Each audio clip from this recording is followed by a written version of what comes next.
Iconoclast is Steam Deck compatible. I want a Steam Deck. I can't justify it, unfortunately. I keep thinking about that. Like, I really want a Steam Deck, but, like, I don't think I'd use it enough.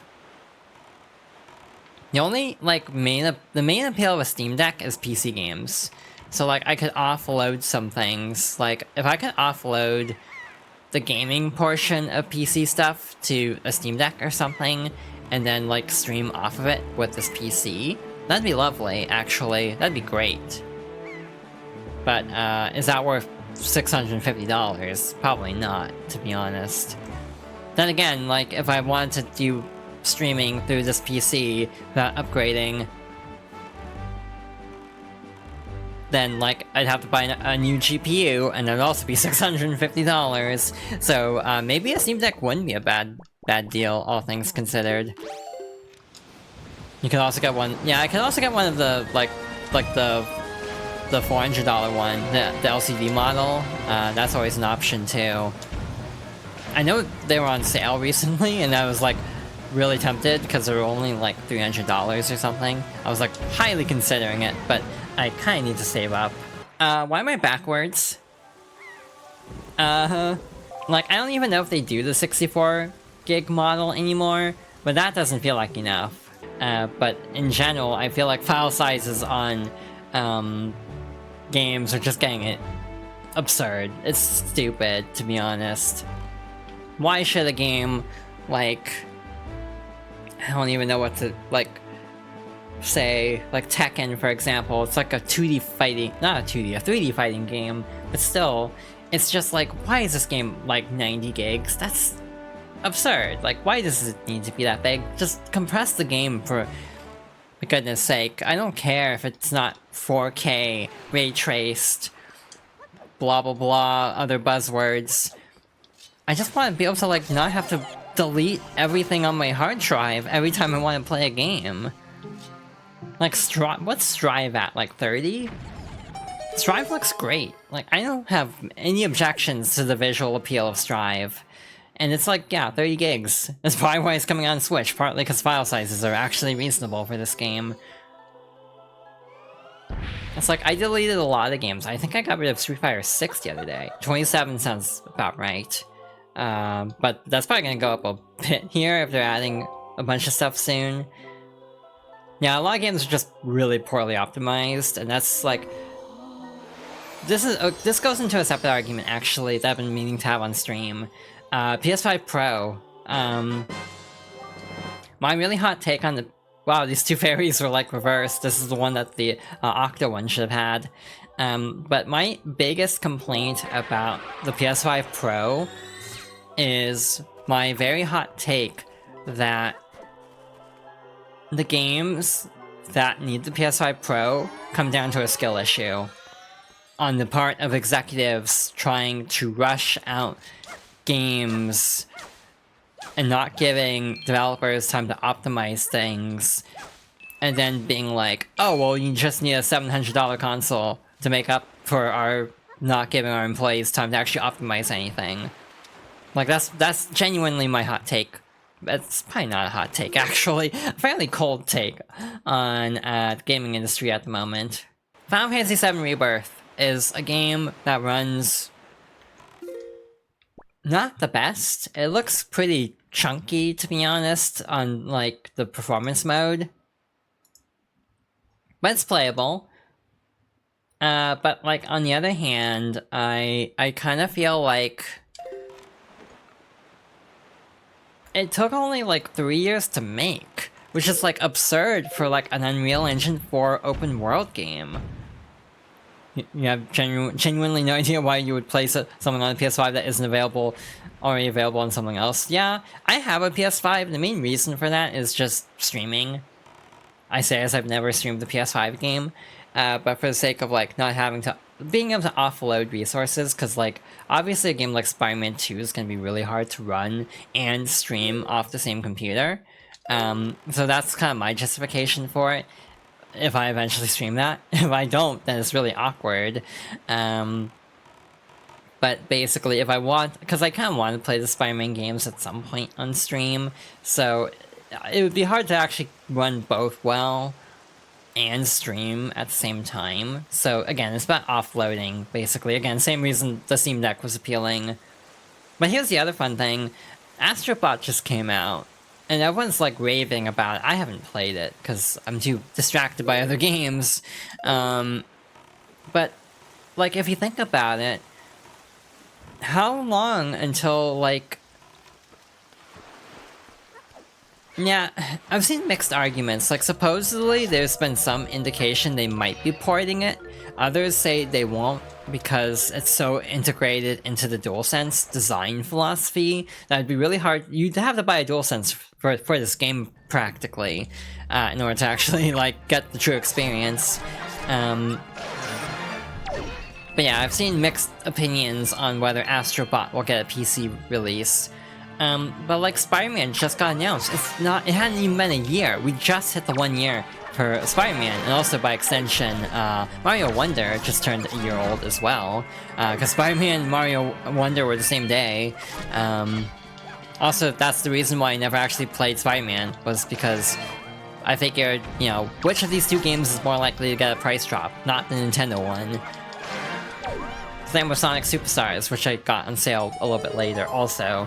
Same reason. It's like Sonic games always go on sale really fast, so I'm not paying $60 for this game that everyone is saying is kinda mid. But like, if Astrobot gets a PC release, is the PS5 back down to having 0 games? The PS5 does have a benefit from that perspective, of like, trying to stream.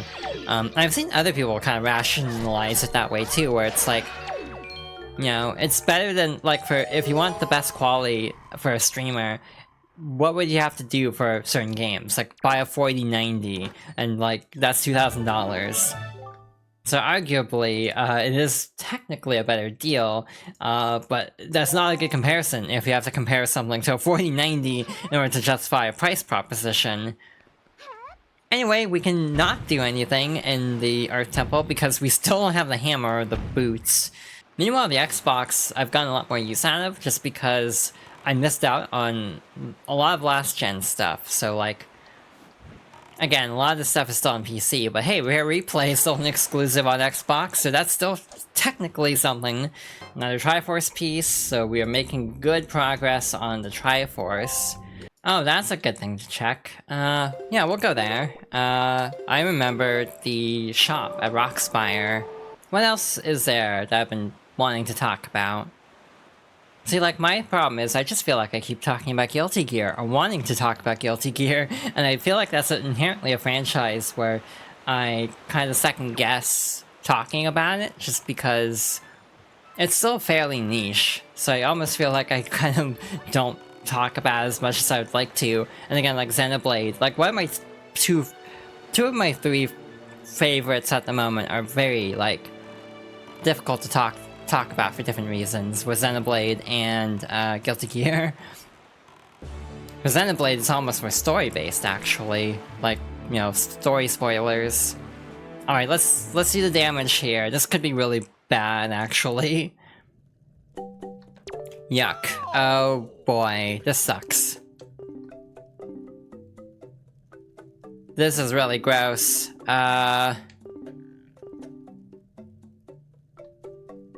This is 900, this is 950, and this is 500. And all of these are... 2 are definitely helpful. The others are probably... The treasure chart could be something. Not sure how to approach this situation here. Because there's, like, a lot of things we need bombs for, but I don't have enough here. I mean, we could have used the refill coupon for bombs. That actually would have been a smart plan. I guess I'm just hoping for a restock at this point, like, naturally finding one.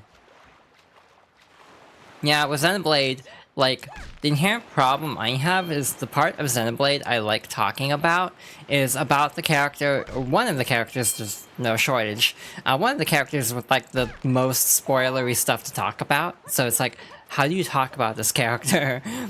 Because if you say, I really like this character, it's, like, hard to explain anything about why, because everything is a spoiler. So yeah, so just like saying cat is like very like pointed, I feel. I want to play 2 again, and I really want to play 3 again. Would that be on stream? I do not know, those are long-ass games. I mean, even New Game Plus, they might still take a while, like 40 hours, 30 hours, so maybe someday, but maybe I'd have to build up stamina to stream either more days or like longer per day. That's kind of one of the fascinating things about this idea of streaming, is just kind of, well, that's definitely worth it. Got the bow finally. I'm trying to think of other games I'm really into, like Zelda's obviously a big one. Like if you were to ask me what my favorite game franchises are, I would say Xenoblade, Zelda, Guilty Gear in that order. Probably. Like those are at least the ones that spring to mind immediately. After that, I'd probably also toss in Animal Crossing as a possibility, because I really love Animal Crossing. Again, why web fishing looks appealing, because it kind of has an energy that's kind of similar to Animal Crossing in a way.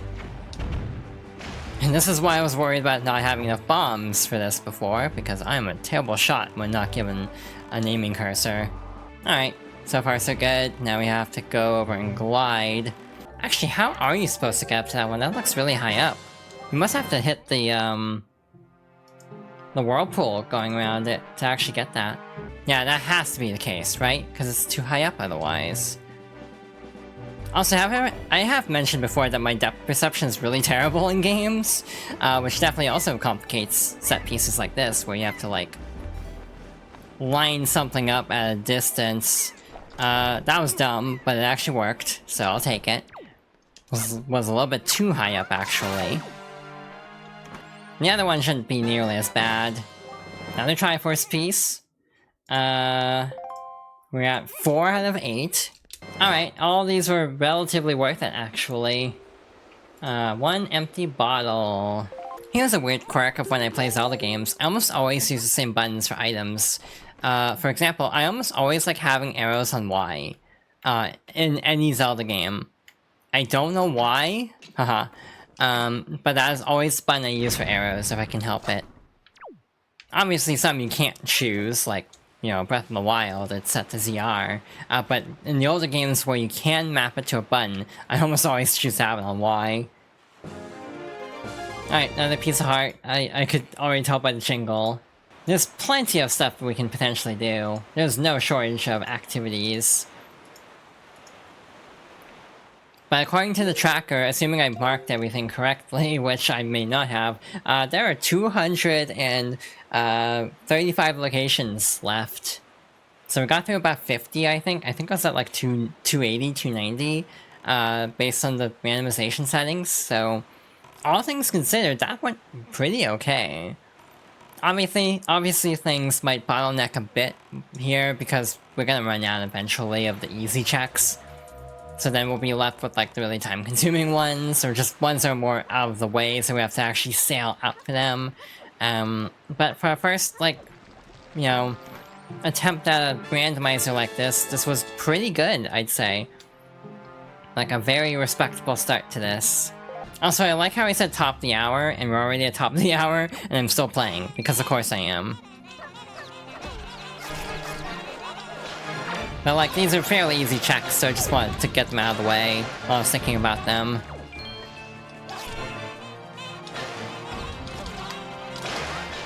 Yeah, Xenoblade is a really weird series to talk about, I feel like, because it's also a case of like, my opinions on Xenoblade are a little bit unpopular, because I like 2 and 3 more than 1, and a lot of people swear by 1 is the best.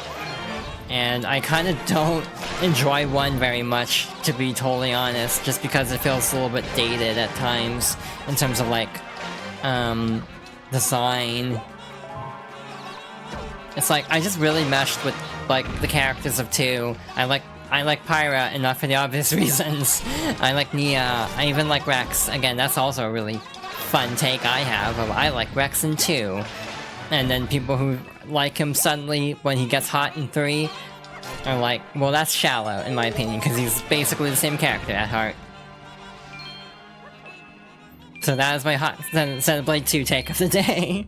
And a lot of discourse about Rex's just boils down to his outfit being dumb, but that's like, how much does that apply to just JRPG protagonists in general? Like, how many RPG characters do have dumb outfits? It's a very high number, but as long as they're good characters, I really don't care.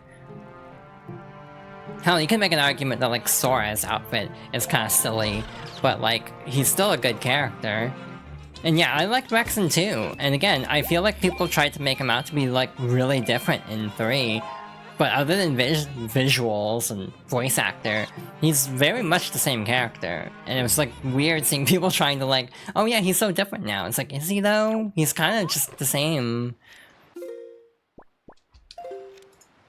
I said I was gonna stop, and yet here I am, eyeing the map, being like, maybe I should do one more. Yeah, we'll do one more, then we'll call it, hopefully. Unless I decide to do more, or if we get a really good item and I get hooked on this. Well, we'll do Star Island really quickly, just to get it out of the way, since it's kind of in a remote corner of the map here. Yeah, clowning on RPG character designs is just kind of... It's one of those things, and people always have this discussion. Again, this is the real talk stream because I'm tired and my filter is gone. People always, like, overdone arguments are, like, frustrating. Because then you will hear this argument for the 50th time. And yeah, Xenoblade 1's tough. Like, I got walled on Xenoblade 1 quite a bit, mostly because of spike damage and not understanding it. Once I played 2 and spike damage of all things, because 2 is notorious for not explaining things well. But I actually understood spike damage for the first time in 2, and while not understanding it at all in 1, and had a much better time with 2 as a result. That being said, there were still mechanics like chain attacks I didn't fully understand until, like, literally the second to last chapter. This is not an exaggeration. So yeah, I'm not gonna defend all aspects of Xenoblade 2, but I do think that game catches too much flack, personally. And yeah, that's the other problem. I find a lot of arguments are just like, one, we've gone through this 50 million times, and 2, it's so, like, surface level. That's why a lot of gaming discourse rubs me the wrong way. It's just, it's surface level. It's like finding a very, like, specific thing to be mad over that doesn't even affect anything in the grand scheme of anything. But basically, like, a lot of gaming, like, people always talk about weapon durability in Breath of the Wild, and, like, get angry when people, like, shut that down really quickly. And this isn't to say one side is, like, objectively correct or non-object, but the issue is, when you've been hearing people complaining about weapon durability for 7 years, and it's been 7 years since Breath of the Wild, I feel like I'm having a slight existential crisis at that thought, but it's just so... We've been through the same tired argument so many times, then of course people are going to react, like, strongly to it, because it's like, oh god, here we go again. So yeah, I think that's why people get quote-unquote defensive about certain topics. Because it's like, we've been through this roller coaster so much that I'm just like, I'm over it. It's like, yeah, I'm on team for weapon durability for the most part, just because of, like, the sort of situational comedy that results around it.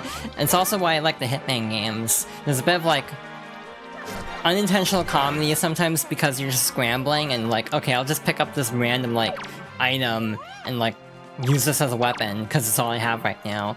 So again, I almost feel like I like immersive sims because of the comedic aspects of them that can arise from them sometimes.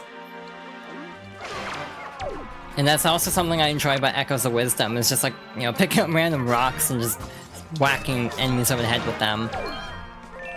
And I mean, some people found the combat really, like, slow in that game, but it's like, I just think it's silly being able to just pick up random garbage and toss it at enemies. Or just summon different, like, enemies and just see what happens. And yeah, but again, oh well, that's definitely worth it. That is a very good way to end this first attempt. And yeah, like, the other thing about Breath of the Wild, and also, like, cause another argument that comes up with Zelda a lot is over, like, bespoke, quote-unquote, level design versus, like, procedural or accidental, in some cases, level design.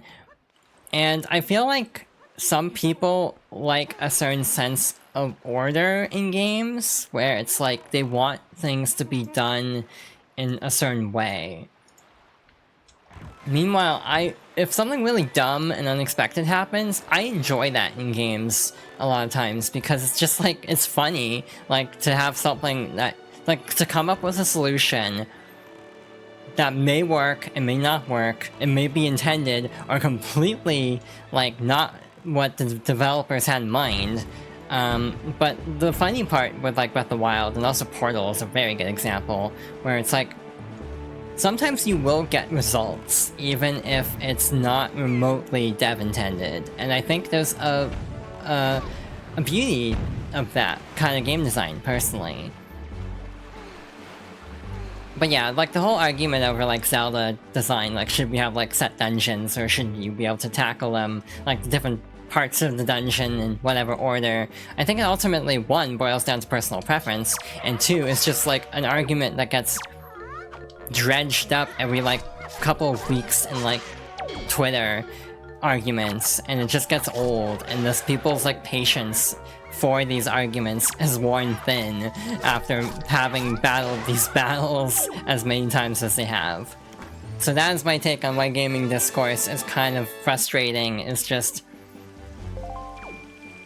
people will always people tend to act like, oh well, I guess I'm not allowed to have an opinion, and it's more so just like everyone's very defensive because we're all worn out by everything. So someone coming in, and usually when people are like, well, I guess I'm not allowed to have an opinion, it's usually someone saying an opinion in the most inflammatory way possible as a conversation starter, and then acting like, oh wait, what? Like, putting the impetus on the other party for getting upset at the way they poorly express their opinion. This is not the conversation I expected to be happening on stream, but I felt cathartic to talk about, oddly enough. Alright, so we're gonna call it here, I think. I was just looking at the map. Yeah, a lot of it's just like, so much of gaming discourse is so frustrating, because someone will be like, this thing in this game, like, sucks, it's trash, it's garbage. I don't know why anyone can like this. And someone will be like, well, I like this because XYZ, and then they'll respond, well, why are you getting so defensive about it? It's like, because you came in swinging, I'm going to react to it. So, like, that's the frustrating part. And it's a personal trigger for me, because, like, I've dealt with this for a large portion of my life, to be honest, that people will always like, some people in arguments will always redirect fault away from themselves. And it's like, oh, well, they were antagonistic, but it's like the other person's fault for disagreeing. And thus, it's a personal thing for me. But this is also getting a little bit off topic, in terms of, like, trying to wrap up a stream here. I'm saving twice because I'm not fully paying attention to if I successfully saved the first time.